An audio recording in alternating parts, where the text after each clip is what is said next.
What is wounded to me? Wounded to me is almost like a parable.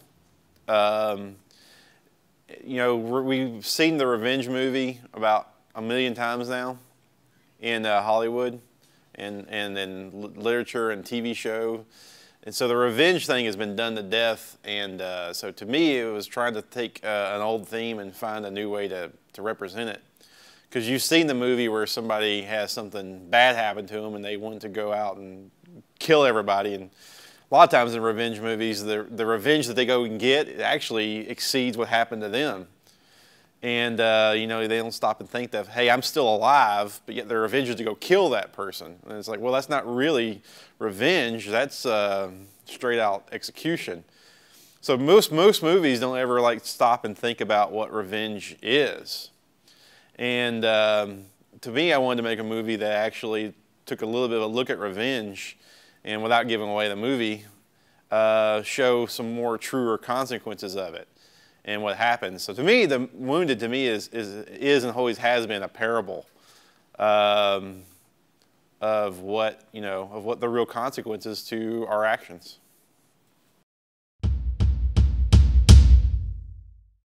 The struggle between a writer and director, I think if you are the same guy, writer and director on your own project, I don't know if it's any much different than if it was two different people. Because the writer can, in one page, blow up the world and put it back together again without any, you know, thought to what it takes to do it. And then the director's got to actually make what they wrote come to life. There was a story, Adrian Lyne made a movie called Jacob's Ladder, and the writer wrote this. It was a famous writer. I think it's the guy who wrote Ghosts. And he was a pretty well-known Hollywood writer, and he wrote the movie Jacob's Ladder. And there's it said in the script that the beast or the entity or something comes to life, and it was this really wonderful thing he had written. But then Adrian Lyne goes to him and says, "Well, how many carpenters do I need to make this beast?" So the writer can do whatever he wants, the director can't.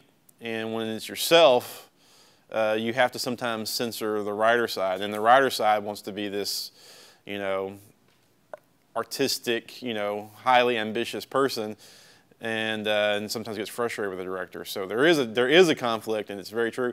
And then, you know, then the editor is a whole other component, and he's got to basically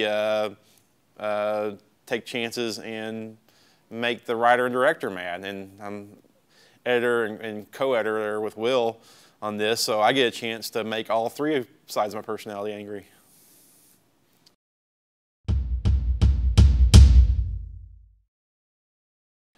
Well, the freedom that comes with making a rated R movie is very near and dear to my heart, because in the past, I've worked with a ministry, and then we worked for broadcast TV. You have to follow certain constraints. So getting to do all the things we do in Wounded really finally kind of let you be yourself. And most people haven't seen the scripts to say the Cowboy and Lucky series. Well, the scripts were just filthy. But what you saw on broadcast TV conformed to all the constraints. So it feels great to finally be able to sort of just cut loose and let the actors cut loose and let your imagination cut loose and really no holds barred. And I thoroughly enjoyed that. I actually hope I never go back.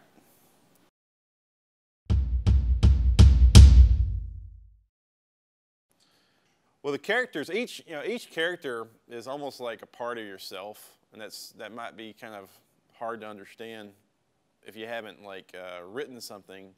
But each character represents me or a part of me. You know, I'm a lot like Kills in a way that, you know, there's a part of me that's really idealistic. I'm a lot like Jera, and especially in my younger days, I think I was a lot like Jera in the beginning, in her early scenes. You know, when she was just a kid, that was basically just like me. I was, you know, not the popular kid and sort of the wallflower type, and so I totally relate to her on that level. And you know, and then you know, Chris's character Roy, I relate to on a level that, you know, he's the sort of the quiet type, and you know, me and Chris are both Pisces, and we're both alike in that respect. We could sit in a room and not say a word, and be fine with that.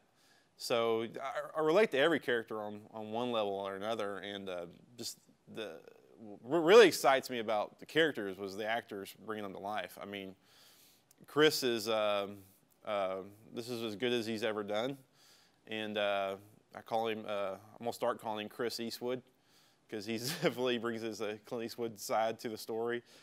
Jordan, easily his best role and best performance, hands down. He should have gotten people's attention already, but if you don't pay attention to him after this one, then you're just not paying attention at all.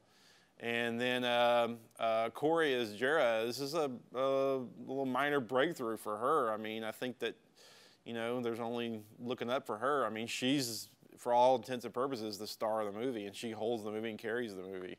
And, you know, it was great to see these actors make it come to life.